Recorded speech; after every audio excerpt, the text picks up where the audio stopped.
So as videographers, we all know how important color grading is. You know, changing the saturation levels, changing the contrast, making it brighter, making it darker. Color grading essentially is just giving your video a look, right? I feel effective color grading is not only giving your video a look, but it's making it pop. Dehancer is a film emulation plugin. It basically gives your video, okay, characteristics of what a film camera would do. This plugin does it in a way where it's just perfect, and it's not just like something where it slaps it over the footage. The plugin works in with the footage. It's competitive. This industry is now competitive, and you got to get better. You have to be better. It's a lot of competition, right? What is going to separate your video? What is going to separate your look from somebody else? Now, I'm good at what I do, right? Hey, I'm good. You know, I'm going to keep it 100. But I'm not the most super technical person out there, right? It's some stuff that, like, you know, Hollywood colorists and people that's been doing this for 20 years can do that I can't do. Like, I ain't been doing it that long, right? But I'm good, don't get me wrong. Dehancer is so easy. You don't have to be a 20-year super Hollywood on, you know, Beverly Hills type of person to use it and get the same type of results. Let me show you what I mean. I'm about to go over Dehancer. I'm gonna walk you through all the different features, show you how I use it, and just show you how you can make your footage pop.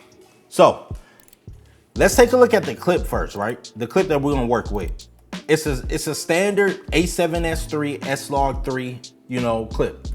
In my opinion, I probably exposed it a little brighter than I wish, but it's gonna do what it do, right? So look at it, pretty cool, pretty smooth, very bright day, right? You know what? Let's use this right here. First way, okay, with Dehancer, the order of operations matter. And just like all things that you do color grading, right? You want to do the white balance first. You don't want to do that at the end. You want to have Dehancer at a certain position so you get the best results, okay? For me, that's right before my last color space transform. So let me break down my node tree.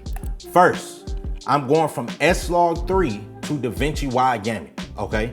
That's going to give me more colors, more room to manipulate and not push and break the footage, all right? From there, eventually we're gonna go from DaVinci wide gamut to Rec 709, all right, gamma 2.4. Let's take a look, right? Nice clip. You can look at something like this. This looks like a regular, you know, ESPN Saturday night football game clip. It's just clean, nothing crazy to it, no dimension. It's just a regular clean clip, which that's not bad, right? Is anything wrong with that? No, but remember, we wanna make the footage pop. So, let's take it back a little bit. Let's say if I want to come here, you know, and work on the overall balance of the image, okay? Let's take the lift down some. There you go. I think that's sitting a little bit better. Let's come here, let's work on some saturation. Of course, we gotta bring up the Michigan maize, right? Blue. And let's add some density here. Let's also increase the saturation of the yellow, right? Add that a little bit. And then some of the clip has some green. Let's take that green up, okay? Perfect. All right, so let's look at it now. You know, a little bit. I think that yellow may be a little too much. So let me take it down some, but that's still better. That's still a better clip, okay? From here, I'm gonna turn on texture pop, right? That just add a little bit more contrast, sharpness, as I like to call it, all right? I'm gonna add some sharpen, bam. We moving, right? This is a good clip, right? I feel like this is a clip that a lot of people will color grade and say, hey, I did a good job, and you did. But did you do an amazing job? No. Let me show you what I mean, right? Let me show you what I mean. Look at this. Let's start working in Dehancer, okay? You know what? Hold on. Let me give you a preview. Let me give you a preview here, right? Let me give you a preview. Look at the clip. Look at this, right? Let's go from this to this. Come on. Come on. Look at that. Come on. Look at that. Like, come on. Come on. Do you see that? Do you see what I mean when I say make the footage pop? That is what Dehancer does. It makes the footage pop, right? Look at that. Look at that. That's what Dehancer does, right? So let's break it down. Let's break down Dehancer, okay? Turn that off first. No, let me keep that on. So first, you gotta have the right input, all right? What I mean by input is you have to have the right location in the right setting for Dehancer. I work in a DaVinci wide gamut color space, so I have more room, right? So my source is DaVinci wide gamut intermediate, okay?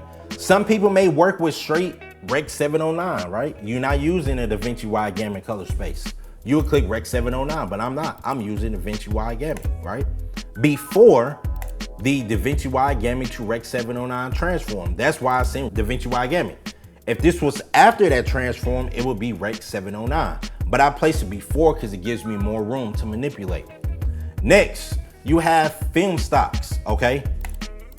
Film stocks is basically a way that it manipulates the colors, okay?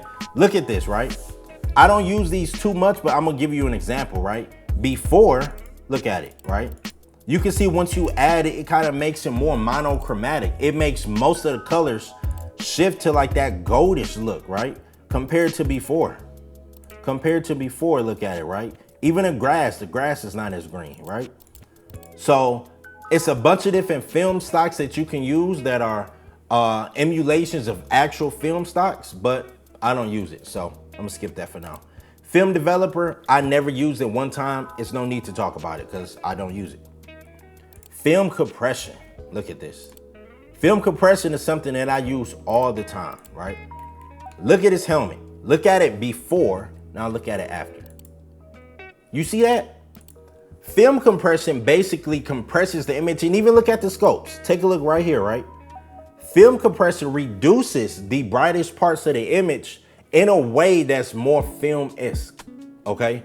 I'm sure you can probably use some HDR wheels, you know, different other sliders to try to reduce that, but it's just the way that this does it that, I don't know, it just feels more natural, right? I mean, like, it's just a curve that they did. Like, they got the perfect curve for reducing those super bright highlight parts, right? And that's how film works. Film doesn't go past a certain threshold, and this does that for you. So, expand, I never use it, nothing to talk about. Kodak 2383 print film, right? This is probably 80% of the reason why we are here. When I say this, I mean that I've used all kind of film emulation plugins. There are all kind of 2383 Luts out there. I'm telling you, I have not found one that was able to replicate or create a better look than Dehancers. Like, I don't know what it is. They mastered the curve, right? You know, Resolve has a 2383 Lut. It don't look the same, right? They got their own film plugin. It don't look the same. I tried the other ones. They got other parts that are well, right? But the 2383 look that these other plugins have, it's not as good. I don't know what they do, but that's why I'm here. This is what gives it that extra pop. Like, this curve, right? It's phenomenal. It's phenomenal, right? Color head, I never used it.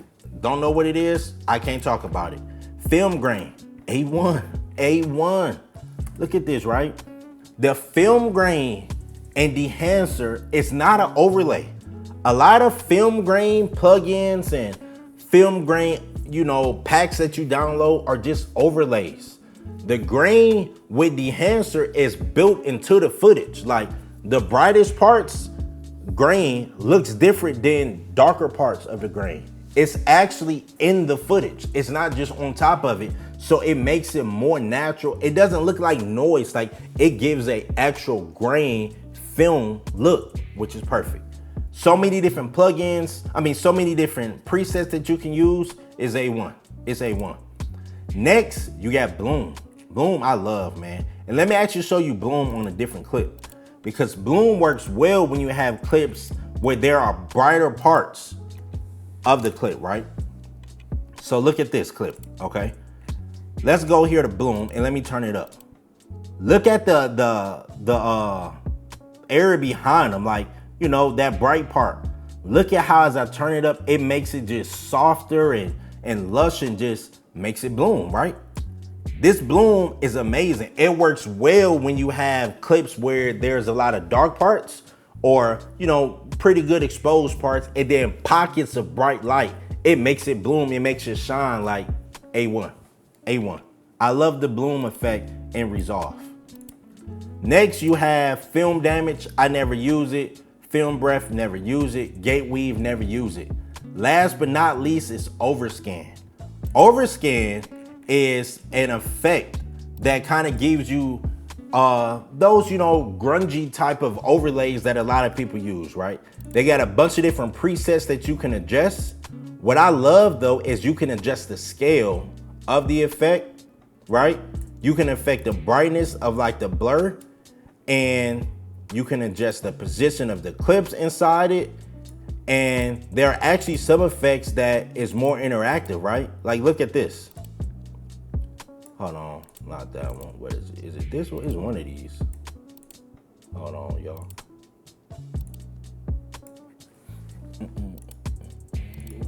Oh, that one. See, look at something like this, right?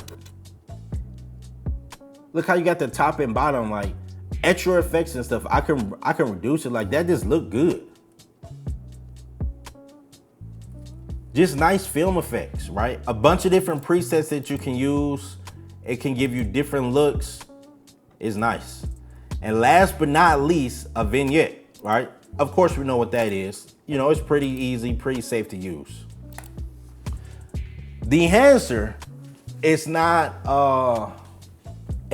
going to make bad footage look good. Dehancer makes good footage looks great. It makes great footage look top tier, 5-star, right? You gotta still expose right. You gotta have your white balance and everything set before you start using the enhancer to get the best results. But once you do those things and you add the enhancer to your footage, it's gonna pop. Remember, popping is what we need. We need it to have an edge. We need it to stand out. And that is what the enhancer does. It makes the footage pop. So if you are looking truly to make your footage have an edge, to make it pop, to make it shine, the enhancer is what you want to get. And the best part, they gave me my own discount code to provide, right? So if you found this video useful, you appreciate the tutorials and the information I provide, and you are looking to get the enhancer, use my code VicSanders24 and they're gonna give you 10% off of the enhancer. And it also supports me, my channel, and everything that I have going on. So I appreciate y'all. If you got a question, please send me a DM, leave a comment. You know, I'm here to help. And always remember, be great.